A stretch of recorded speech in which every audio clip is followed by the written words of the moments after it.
We've all experienced this, and it's super frustrating. No-shows, okay? I've been no-showed. I'm sure you've been no-showed. It is just a part of the territory when we are service providers.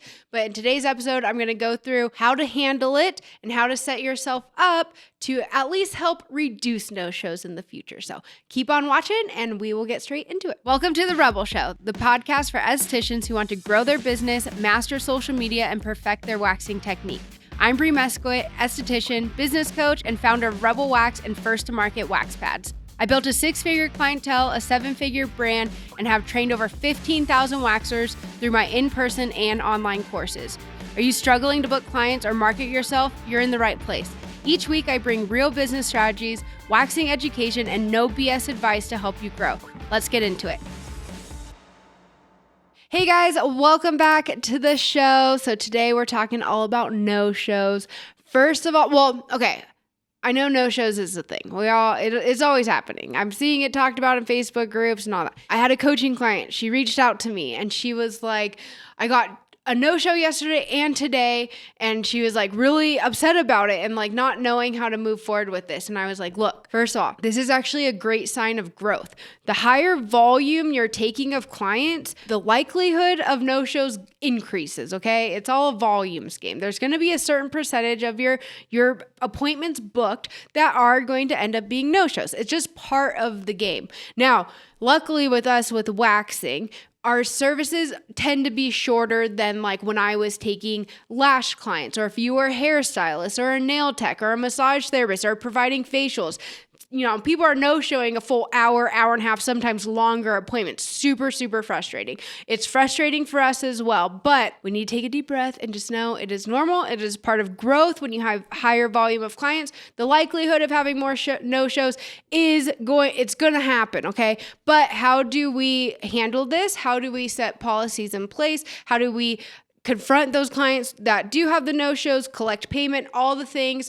I'm going to go through all of that with you guys right now. If you have a pen and paper and you are not driving and it's safe to do so, take it out, take some notes, save this episode, and you can come back and revisit this later. First of all, let's get super clear and honest with why no-shows happen. And side note, I'm going to say something real quick. It needs to be said. I have been no-showed the most from other freaking service providers, you guys. I used to do trades or even with my coaching. Like I've had coaching clients who are paying for my time to do one-on-one coaching who have no-showed our calls. I've had other service providers that complain about no-shows and their clients no-showing me for our trade service, or even they were just a regular paying client. We really need to practice what we preach. If you are doing that to other service providers, like attracts like. So if you have a really major problem with no-shows, it can be a lot about boundaries, but it can also be a lot about like what we're just putting out there. So please don't do this to other people. Okay, now let's get honest with some of the reasons why no-shows happen. It's not always malicious. Some people do just straight not respect your boundaries and don't care. Those aren't the type of clients we want on our books anyways. But oftentimes it can be emergencies come up. Sometimes we're just like disorganized and people literally forget. Okay, doesn't mean that it makes it less annoying and it frustrating when it does happen. We're all humans living this human experience. We do need to still withhold a certain level of customer service and understanding and give some grace. Doesn't mean that we don't charge our no-show fee, but I've just seen too many posts in Facebook groups of the interactions, like people literally screenshot and share their texts of their interactions with their clients. And I'm like, oh my gosh, this is very unprofessional. This can actually cause a lot of issues, first with that client, but ongoing with potential other clients. I've lived through this. I handled 5 years ago, maybe some of you have seen this on TikTok. I don't know. I wasn't really planning on talking about this, but I'm going to talk about it. I had a student. She had signed up for a class. She left, it was $150 deposit, and then COVID hit. It happened March 20th. I remember because that was my birthday. March 20th, 2020. It was my birthday. COVID hit. They announced the shutdowns. I had a class coming up pretty soon. So I contacted all of the students and I let them know. None of us knew what was going on yet. Now it's easy. We can look back and we knew where that was going. But in that moment, we didn't know if it was going to be 2 days, 3 days, a week shutdown. We had no clue. We were in the dark still. It was still very new. So So I just let them know I am going to have to reschedule the class coming up this weekend. I'll reach out and let you guys know like what's going on. Anyways, this student was not happy about me rescheduling this like at all. First of all, I wish I would have just given her back her deposit and moved on. The $150 was not worth the headache that not only it brought to me in that moment, but now 5 years later with her sharing a very fabricated story of what actually happened and what happened in that moment as well. She had a brother-in-law, I believe, a friend, someone, there was like 3 or 4 people who started leaving negative Yelp reviews, calling me a scammer, saying that I stole from her, and threatening me by calling me, texting me, and threatening to show up to the salon and like kick my ass pretty much. It was a complete nightmare. COVID was just announced. I'm getting threats by all these random people that had no part of this at all. And all the other students were perfectly fine and understanding. So why am I telling you all of this? First of all, like I already mentioned, I wish I would have just given her $150 back, called it a day. But from there, then I reached out to reschedule. She reached out to me and apologized. And then our text, I'm not proud of it. I was not the business owner that I am today 5 years ago. I have had a lot of growth, and that's what we're always shooting for. The business owner that you're going to see 3 years from now compared to the one today, I would hope I am even at a new level and have growth. We always want to grow forward, right? But I got a little snappy with her through text because I was working from emotion at that point. I took it too personal instead of just having black and white. I tried that at first. I was upholding my policy of like non-refundable deposits. Now, if I had to end up canceling the class, of course I would have refunded, but we were left in the dark. I was planning on rescheduling, which I did. All the other students attended and they were fine. She said she was going to be attending that rescheduled class, and then she just felt super uncomfortable after reaching out to me, apologizing for her actions, the actions of the friends and family, and that she no longer felt comfortable taking a class with me, which like, honestly, I can understand that. But I kind of got a little snappy. I was just like so over it at that point because of the headache that she created for me. This was like ongoing all day for like a couple days. The texts, the threats, the DMs, it was really, it was intense. It was a lot stacked on top of, I was really bummed out because it was my birthday and like had to shut down my business and had no clue like what was to come. And we were in a very different place back then, raising 3 kids in Southern California, very expensive. Like we were struggle busing. So hey there, I hope you're enjoying this episode so far. For those of you who are already using and loving Rebel Wax in your treatment room, I wanted to provide you with the opportunity to save an additional 10% on top of the 10% we already give for our subscribe and save customers. If you would like to never worry about inventory issues again, then head to our website, lashandwaxoc.com. Use the code THEREBELSHOW, all one word, to save an additional 10% off for a total of 20% off your first subscribe and save. Now back to the show. How does this pertain to you? It is so incredibly important that we keep that level of professionalism and really try to remove yourself from being the service provider and then putting the hat on of you're an employee of the business, okay? And upholding the policies that your business have put in place because they're put in place for a reason to protect you. None of this going back and forth, arguing with people like what I did 5 years ago. I should not have done that. Should have been black and white. There's also the times, and I've learned this now through my business coach too, when there is a time it's worth it to just refund, even though it goes against your policy, and just call it a day. It can be so damaging. People leaving the negative reviews, trying to drag you through the mud on social media, telling fabricated stories. Negativity spreads a lot faster, unfortunately, than positivity. People love to jump on the drama bus. They love to start hating and just it's a pack mentality. People love that. By the way, this girl was refunded not only $150 but $250. Of course, that's not going to be shared, and nor does she need to. She can go ahead and do whatever she wants on her own platform. But this is a case where it would have been so much better if I would have just done that refund. You need to make that call too as a business owner. If someone's just really, really giving you a hard time, refund them, block them from booking. That's it. call it a day, move on, continue to look for and market towards and serve your ideal client, okay? Got off on a little side tangent on all of that, but the main point is we want to create systems, not just work from emotion. So what should our systems be? I do have a full episode all about policies, so you guys can go back and watch that if you haven't already. But what my personal no-show or late cancel, well, really no call, no show. My no call, no show is a 50% fee. Okay. So you're going to just go ahead and charge the card on file. This happens a lot, and this happened to my coaching client. You go to charge the card on file, and then there's insufficient funds because oftentimes they put a stop on their card or they transfer the funds out, whatever. They know that the fee's coming because they're aware of your policies, which, by the way, you need to make sure that your policies are clearly stated. People are signing that they understand the policies. It can be in your waivers, on your online booking, on your website. It really should be everywhere so you're covering all bases. But a lot of times that's what's going to happen. So then maybe 2-3 days later, I don't know, try to charge it again. Then put a note on their file. If you're able to charge, awesome, cool. They're welcome to continue to come in.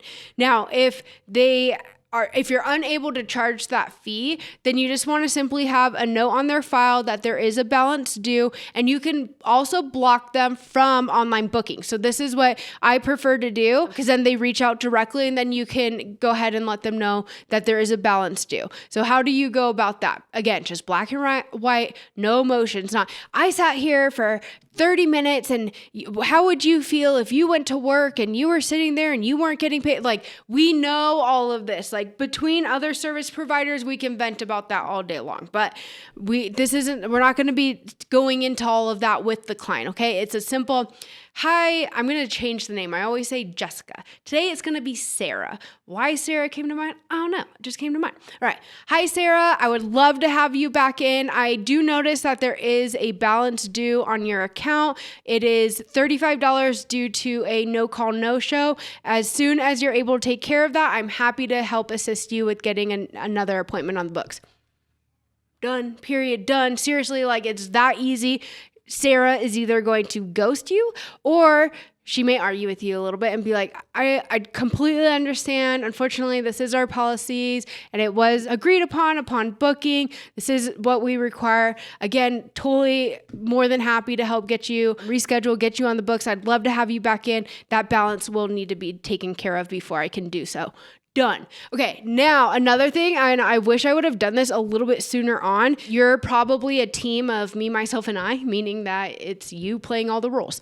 There's nothing wrong with creating a little virtual assistant. Come up with a name for a little virtual assistant, a customer service rep. Actually, Lady Paying, Jane, she talks about this. I thought it was hilarious. I'm like, that's freaking so smart. So you can have your assistant, Jessica, reach out and talk to the client. It kind of helps create a little bit of that separation.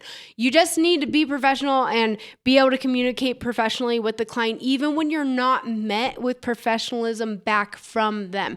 They are not the ones running the business.